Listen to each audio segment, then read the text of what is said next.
எங்கள் வாழ்வும் எங்கள் வளமும் மங்காத தமிழென்று சங்கே முழங்கு. எங்கள் பகைவர் எங்கோ மறைந்தார், இங்குள்ள தமிழர்கள் ஒன்றாதல் கண்டு பொங்கு தமிழர்க்கு இன்னல் விளைத்தால் சங்காரம் நிஜமென்று சங்கே முழங்கு. சங்கே முழங்கு, சங்கே முழங்கு, சங்கே முழங்கு.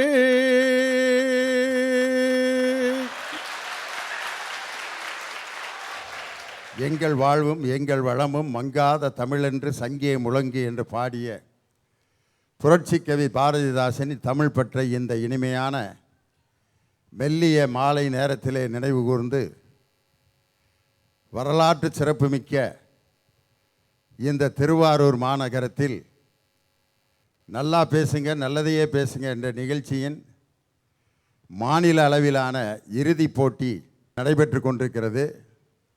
கிட்டத்தட்ட 6 மாவட்டங்களிலே பங்கேற்று முதல் 2 இடங்களை கைப்பற்றிய பேச்சாளர்கள் அனைவரும் கலந்து கொண்டு மாநிலத்தில் முதல் 3 இடங்களை பெறுவது யார் என்ற போட்டிக்கு இன்று 14 பேச்சாளர்கள் தயாராக வந்திருக்கிறார்கள். இந்த போட்டியை எந்த இடத்தில் நடத்தலாம் என 4 ஆண்டுகள் சென்னையில் நடத்திட்டோம். சென்னைக்கு அடுத்து எந்த ஊரில் நடத்தலான்ட்டு எங்களுடைய எண்ணத்தில் நாங்கள் அசை போட்டு கொண்டிருந்த நேரத்தில் சென்னைக்கு அடுத்தபடியாக தமிழகத்தையே 5 முறை ஆண்ட எங்கள் முத்தமிழறிஞர் தமிழின தலைவர் டாக்டர் கலைஞர் அவர்கள் பிறந்து வளர்ந்து வாழ்ந்த இந்த திருவாரூர் மண்ணில்தான் இந்த 5ஆம் ஆண்டு நிறைவு விழாவும் 6ஆம் ஆண்டு துவக்க விழாவும் இறுதிப் போட்டியும் நடைபெற்று கொண்டிருக்கிறது. இந்த மண்ணில் வந்து இறங்கி இந்த நிகழ்ச்சிக்கு வந்தவுடன் திருக்குவளை எந்த பக்கத்தில் எந்த திசையில் இருக்கிறதோ அந்த திசையை பார்த்து வணங்கி அந்த மண்ணை தொட்டு என் நெற்றியிலே வைத்து கொண்டு தான் இந்த மேடைக்கு நான் வந்தேன். இது நான் மட்டுமல்ல, உலகத்தில் இருக்கக்கூடிய எல்லா தமிழர்களுக்கும் தமிழன் என்ற உணர்வை ஊட்டிய ஒரு அற்புதமான ஊர் இந்த திருவாரூர். அந்த திருவாரூரில் பிறந்த என் தானை தலைவன் டாக்டர் கலைஞர் அவர்களுடைய நல்ல ஆசியோடு இந்த அருமையான இறுதிப் போட்டி தொடங்கி இருக்கிறது. இந்நிகழ்ச்சிக்கு வருகை தந்து குத்துவிளக்கேற்றி சிறப்பு செய்து நம்ம எல்லாம் பெருமைப்படுத்தி இருக்கின்ற திருவாரூர் மாவட்ட திராவிட முன்னேற்ற கழகத்தினுடைய மாவட்ட கழகத்தினுடைய செயலாளர் எங்களுடைய அன்பு சகோதரர் மரியாதைக்குரிய பூண்டி எஸ் கலைவாணன் அவர்களுக்கும் அவரோடு வருகை தந்திருக்கக்கூடிய கழகத்தினுடைய முக்கிய பொறுப்பாளர்களுக்கும் இன்று இந்த இறுதிப் போட்டியிலே பங்கேற்று பேசுகின்ற பேச்சாளர்களை தேர்வு செய்து மாநிலத்திலேயே முதல் 3 இடங்களை பெறுகின்ற அந்த வெற்றியாளர்கள் யார் என்பதை தீர்மானிப்பதற்கு சில தகுதிகள் வேண்டும். அந்த தகுதிகளை முழுமையாக பெற்றிருக்கக்கூடிய முன்னாள் அமைச்சரும் திராவிட முன்னேற்ற கழகத்தினுடைய இலக்கிய அணியினுடைய தலைவரும் எங்களை போன்ற பேச்சாளர்களுக்கெல்லாம் வழிகாட்டியாக திகழ்ந்து கொண்டிருக்கக்கூடிய இலக்கிய தென்றல் மரியாதைக்குரிய அருமை அண்ணன் முத்தமிழறிஞர் டாக்டர் கலைஞர் அவர்களால் நீ தென்னவன் அல்ல என்னாலும் என்னவன் என்று பாராட்டப்பட்ட அருமை அண்ணன் முகவை தென்னவன் அவர்கள் இங்கே நடுவராக பொறுப்பேற்று வந்திருக்கிறார்கள். அவர்களோடு இணைந்து அந்த பொறுப்பினை சீரோடும் சிறப்போடும் செய்வதற்காக 3 ஆண்டுகளுக்கு முன்னால் திராவிட முன்னேற்ற கழகத்தினுடைய முரசொலி அறக்கட்டளை நடத்திய முப்பெரும் விழாவிலே திராவிட முன்னேற்ற கழகத்திற்காகவும் இலக்கியத்திற்காகவும் மேடை பேச்சிற்காகவும் செய்த அரும்பெரும் சாதனைக்காக பாவேந்தர் பாரதிதாசன் விருதினை பெற்ற எங்கள் பேச்சாளர் குடும்பத்தினுடைய அருமை சகோதரியார் மரியாதைக்குரிய புதுக்கோட்டை விஜயா அவர்கள் இங்கே வருகை தந்திருக்கிறார். அவர்களையும் இந்த நிகழ்ச்சி இந்த ஊரிலே நடப்பதற்கு மிக முக்கிய காரணமாக இருந்த எங்களுடைய அன்பு சகோதரர் குமரன் பேக்ஸ் நிறுவனத்தின் உரிமையாளர் கும்பகோணத்திலே தன்னுடைய நிறுவனத்தை துவக்கி இன்று திருவாரூர், மாயவரம், தஞ்சாவூர் போன்ற எல்லா ஊர்களிலும் தன்னுடைய கிளைகளை நிறுவி எல்லோரும் தங்களுடைய பொருள்களை கஷ்டப்பட்டு சுமந்து செல்லாமல் அழகிய பையை மாணவர்கள் முதற்கொண்டு வயதானவர்கள் வரை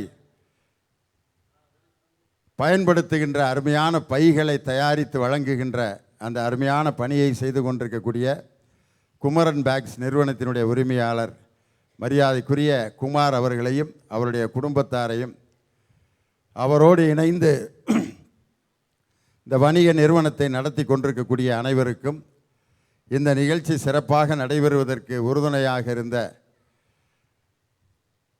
மூரா சன்ஸ் நிறுவனத்தினருக்கும் டிவிஎஸ் நிறுவனத்தினருக்கும் அவரோடு இணைந்து இந்த நிகழ்ச்சிகளை பங்கேற்றிருக்கக்கூடிய அனைத்து வணிக நிறுவனங்களினுடைய உரிமையாளர்களுக்கும் என்னுடைய மனமார்ந்த நன்றியும் வணக்கத்தையும் சொல்லி, அருமையான ஒரு தலைப்பு, நாட்டின் வளர்ச்சியை பெரிதும் தீர்மானிப்பவர்கள் தொழிலாளர்களா, அரசியல்வாதிகளா, ஆன்மீகவாதிகளா? இந்த நேரத்தில் பேசுகிறதுக்கு ரொம்ப சிக்கலான தலைப்பு இது. ஆன்மீகவாதிகள் அப்படின்னு சொன்னாலே எதை பேசினாலும் சண்டைக்கு வந்துடுவாங்க போல இருக்கு. இருந்தாலும் எங்களுடைய இளைஞர்கள், குழந்தைகள் தைரியமாக நாட்டின் வளர்ச்சிக்கு ஆன்மீகவாதிகள் எப்படி காரணமாக இருக்கிறார்கள் பேச ஒரு குரூப் வந்திருக்கு. அரசியல்வாதிகள் எப்படி காரணமாக இருக்கிறார்கள் பேசுவதற்கு ஒரு அணி, தொழிலாளர்கள் எப்படி காரணமாக இருக்கிறார்கள் பேசுவதற்கு ஒரு அணி. இந்த 3 அணிக்கும் ஒரு படம் போட்டிருக்காங்க. இப்போ நல்லா பாருங்கள் அந்த படத்தை. அரசியல்வாதிகள் அப்படிங்கிற அணியில் பாருங்கள், ஒருத்தர் பேசிகிட்டு இருக்கார். அவர் என்ன பேசுகிறாருன்னு அவருக்கு தெரியுமா தெரியாதான்னு உட்காந்துருக்கவங்களுக்கு தெரியாது. ஆனால் அங்கே நின்றுக்கிட்டு இருக்கிற ஆள்லாம் பாருங்கள், 2 பேர் கூலை கும்பிடு போட்டிருக்கான். ஒரு குரூப்பு கையை உயர்த்தி கோஷம் போட்டுக்கிட்டு இருக்கு, இன்னொருத்தர் வந்து கொடி அந்த பக்கம் இருக்குது எங்கிட்டோ பார்த்துட்ருக்கார். அப்படி அரசியல்வாதிகள் மேடையில் பேசிக்கிட்டு இருக்கார் அவர் தன்னுடைய அந்த படத்தில். ஆன்மீகவாதி பாருங்கள், எல்லாத்துக்கும் ஆசீர்வாதம் கொடுக்கறதுக்கு கையை இப்படி ரெடியாக வச்சுருக்கார். அவருக்கு தெரிஞ்சது அது ஒன்று தான், அதனால் அவர் ரெடியாக கையை இப்படி வச்சுருக்கார். ஆனால் தொழிலாளர்கள் பாருங்கள், படத்தில் கூட வேலை செஞ்சுக்கிட்டு இருக்கிறது யாருன்னு பார்த்தீங்கன்னா தொழிலாளர்கள் தான். அரசியல்வாதிகள் பேசி கொண்டிருக்கிறார்கள், ஆன்மீகவாதிகள் ஆசி வழங்கி கொண்டிருக்கிறார்கள். படத்தில் கூட உழைத்து கொண்டிருப்பவர்கள் யார் என்று சொன்னால் அவர்கள் தான் தொழிலாளர்கள். அதனால தான் இன்றைக்கி வந்து இந்த மூவரும் இந்த நாட்டினுடைய வளர்ச்சிக்கு எப்படி காரணமாக இருக்கிறாங்கன்னு பேச வந்திருக்கேன். ஐயா, அரசியல்வாதி யாரு, ஆன்மீகவாதி யாரு, தொழிலாளர் யாரியா? இதை பேசுறதுக்கு தானேம்மா நீ வந்திருக்க. அப்புறம் எனக்கிட்டே கேட்டேன். அரசியல்வாதிகள் இந்த நாட்டினுடைய அரசாங்கத்தை நடத்துபவர்கள், ஆன்மீகவாதிகள் ஆன்மாவை சுத்தம் செய்வதற்காக கருத்துக்களை சொல்பவர்கள், தொழிலாளர்கள் மக்களின் தேவைகளை பூர்த்தி செய்வதற்காக உழைப்பவர்கள். ஐயா, அமாவாசை எப்போ வரும், பௌர்ணமி எப்போ வரும்னு எதிர்பார்த்து காத்துக்கிட்டு இருக்க வந்தாயா ஆன்மீகவாதி? ஷேர் மார்க்கெட்டில் எப்போ லாபம் வரும், லாஸ் ஆகும்னு எதிர்பார்த்துக்கிட்டு இருக்க வந்தாயா தொழிலாளி? எந்த ஒரு எதிர்பார்ப்பு இல்லாமல் எப்பவும் அலாட்டாக இருக்க வந்தாயா அரசியல்வாதி? நீ எப்படிமா அரசியல்வாதி ஆக போறியாக்க? அதான் இப்பயே பிட்ட போடுற. ஐயா, ஒரு மெல்லிய கோடு, கோட்டுக்கு அந்த பக்கம் போனால் நான் நல்லவன், கோட்டுக்கு இந்த பக்கம் போனால் நான் கெட்டவன்னு சொல்கிறத அந்த மெல்லிய கோடில் ட்ராவல் பண்ணுறவன் தாயா எங்கள் அரசியல்வாதி. தொழிலாளியோ ஆன்மீகவாதியோ தவறி விழுந்தா பிடிக்க அரசியல்வாதிகள் நாங்கள் இருக்கோன்னு சொல்லி அரசியல்வாதிகள் தான் சமூகத்தை வளர்ச்சிக்கு உறுதுணையாக இருக்காங்கன்னு சொல்கிறியா? இன்னொரு உயிரை கொன்று புசிப்பவன் மிருகமடா, யாருக்கும் தீங்கின்றி வாழ்ந்தவன் மனிதன், ஊருக்கே வாழ்ந்து உயர்ந்தவன் புனிதன். யாருக்கும் தீங்கின்றி வாழ்ந்தவன் மனிதன், ஊருக்கே வாழ்ந்து உயர்ந்தவன் புனிதன். நேற்று வரைக்கும் மனிதனப்பா, இன்று முதல் நீ புனிதனப்பா. அப்படி ஒரு புனிதர் இருந்தாருன்னு சொன்னா, அரசியல்வாதியா இருந்து ஏழ்மைக்கும் எளிமைக்கும் உதாரணமா ஒரு தலைவர் இருந்தார். அவர் யாரு தெரியுமாயா? காமராசருங்கிற கருப்பு தங்கம் வெட்டி எடுத்த தும்பப்பட்டியை சேர்ந்த தங்க கட்டி கக்கன் அவர்கள் தாயா. ஐயா அவர் தாழ்ந்த குலத்தில் பிறந்து வசதியே இல்லாமல் வாழ்ந்து நோயுற்ற நிலையிலையும் அரசாங்க ஆஸ்பத்திரியில் ஓரமாக கிடந்து அமைச்சராக இருந்தபோது எளிமையாக வாழ்ந்து மடிந்து போன தலைவர் தான் கக்கன் அவர்கள்.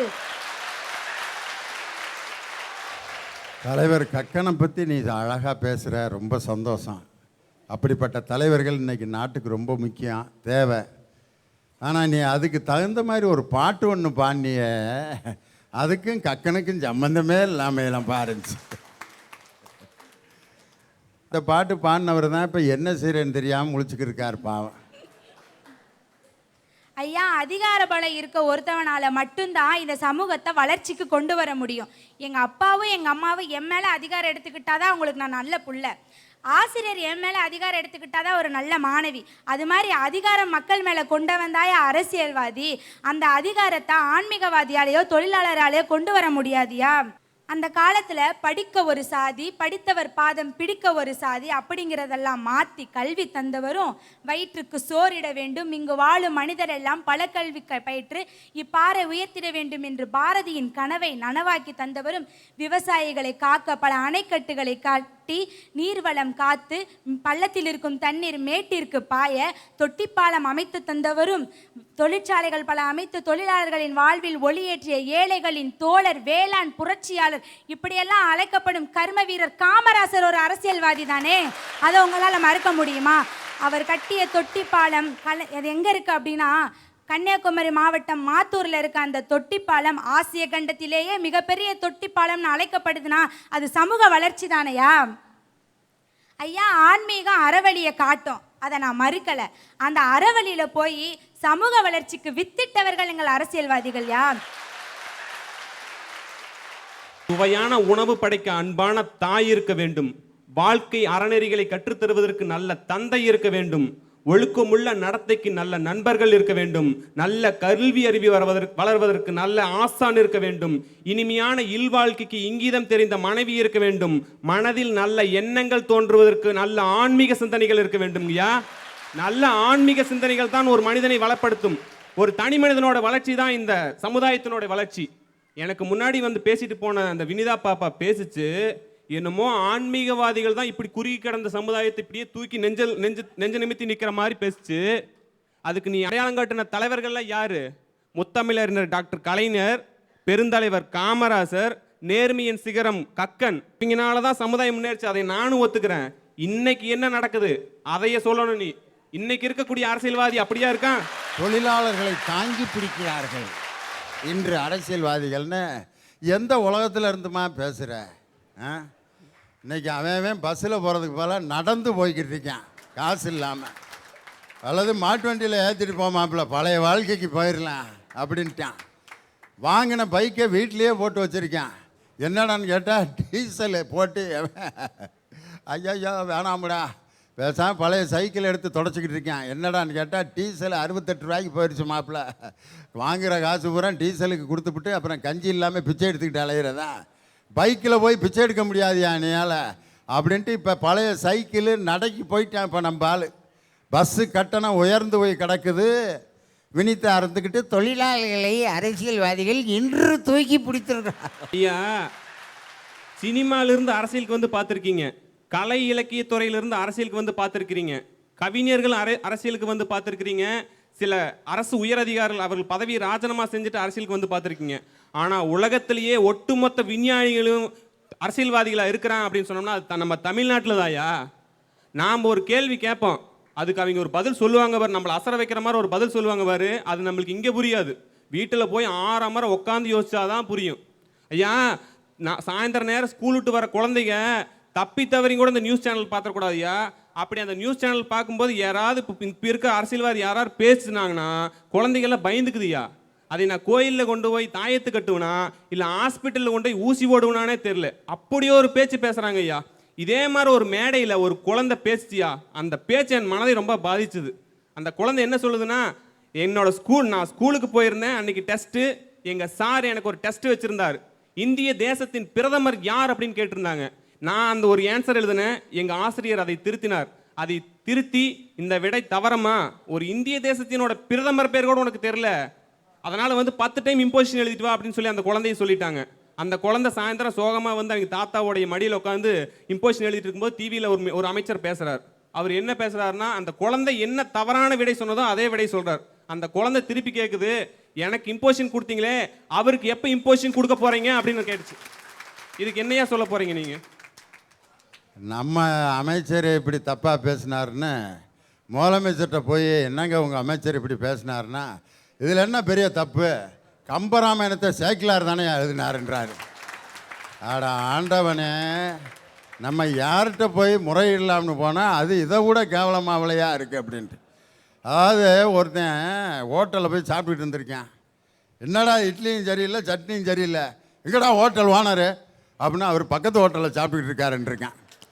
ஹோட்டல் ஓனரே சரியில்லைங்கும்போது அந்த ஹோட்டலில் யாரை போய் நம்ம குற்றம் சொல்கிறது? அட ஏப்பா வகுத்தறிச்சலை கிளப்பிக்கிட்டு இருக்க. கடலுக்கு முன்பே ஒரு கோப்பையை வைத்துக்கொண்டு கடலை பார்த்தால் அந்த கோப்பையில் இருக்கக்கூடிய நீர் தான் அதிகமாக தெரியும். சற்றே அந்த கோப்பையை விலக்கி விட்டு பாருங்கள், கடலினுடைய ஆழம் புரியும், அதனுடைய பிரம்மாண்டம் புரியும். எங்களோட ஆன்மீகம் வந்து அந்த கடல் மாதிரி நான் சொல்ல வந்திருக்கையா.